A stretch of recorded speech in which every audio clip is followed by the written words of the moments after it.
Hi, and welcome to War Thunder Update 1.57 Battle March. New combat vehicles and aircraft, 2 new game maps, and improvements for existing ones. We did the work, you have the fun.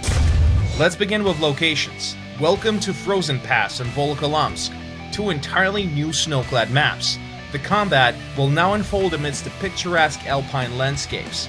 You will feel at home here, whether you're a fan of urban battles or long-range sniper duels. The mostly flat Volokholamsk depicts the typical rural countryside of Russia, dotted with fortifications. The game developers have not forgotten the older maps either. Kursk now has a village in its center, which should attract more players towards the map's middle and offer new tactical solutions to the familiar location. Now, onto the ground vehicles. The US Army will now have access to the Super Pershing, all the good stuff from the old Pershing, but better.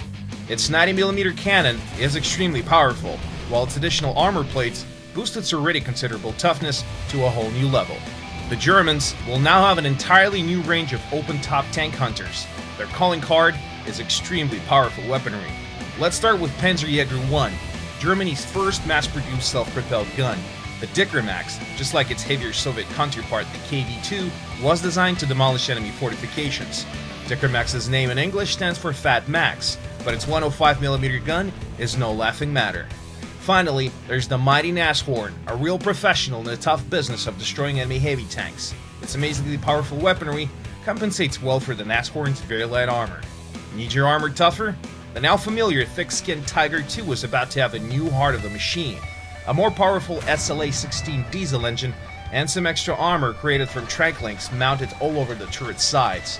More mobility, more protection, more options. Up next is the USSR. The original KV-1 was a real nightmare for Germans in the early months of their invasion, but still, the machine suffered from numerous design flaws.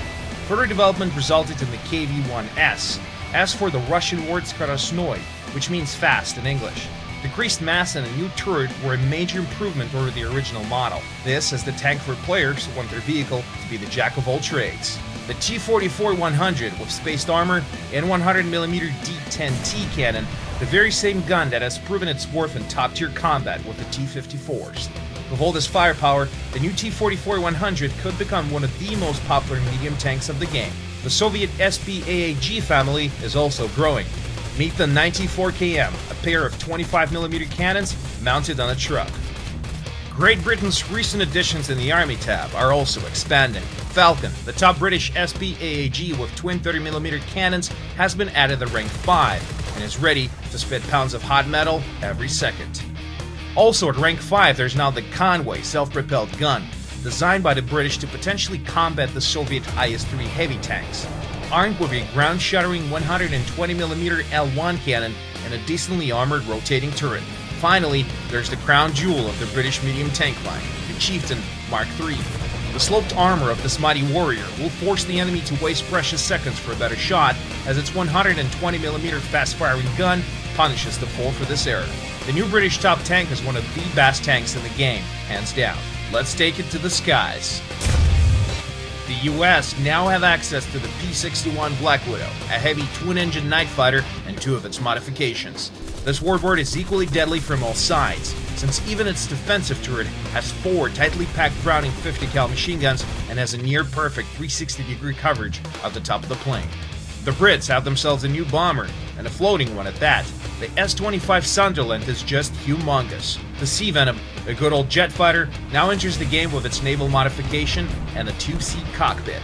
The USSR Air Force is about to get a new machine unlockable via special events, MBR-2, a very unusual looking aircraft. Its single engine mounted outside the fuselage can either be a bait or a prime target, depending on the pilot's skill. This plane will become available soon via one of the in-game special events. The Germany is also having a major expansion in its air fleet. Meet one of the oddest aircraft of War Thunder, DO-335. Blazingly fast, powerful, and armed to the teeth, this twin-engine push-pull machine is now available in 3 modifications. Fans of Boom and Zoom got a real surprise waiting for him. The TA-152C. 5 of its cannons can turn pretty much anything into Swiss cheese in a blink of an eye. There is one more interesting German aircraft in this update, FW-189 Uhu, or the Owl. This light reconnaissance plane is the second machine to become available only via in-game events, so keep a close eye on those news. The new Japanese twin-engine Ki-83 should be able to compete with any enemy at its rank. Powerful cannons are included. Update 1.57 Battle March is not just about new locations and vehicles. The game mechanics of ground warfare are also getting a major overhaul. From now on, ground vehicles will not be destroyed if only a single crew member survives after a hit. The last man will fight it out till the end by switching between the driver, loader, or gunner positions as required. This new game mechanic should be especially beneficial for those machines with a small crew, which were previously very easy to destroy with a single shot. What about arcade combat? Now it will have even more speed and action. The global engine settings have gained a boost, and even the heaviest ground machines will move slightly faster in War Thunder arcade tank battles. These are but a fraction of the additions and changes we would like to share with you. Take a look at this new update yourself and see it all with your own eyes. Subscribe to our YouTube channel, follow the news on our official webpage, use the forums, browse and submit works to War Thunder Live, and follow our official page on Facebook. See you all on the battlefields of War Thunder.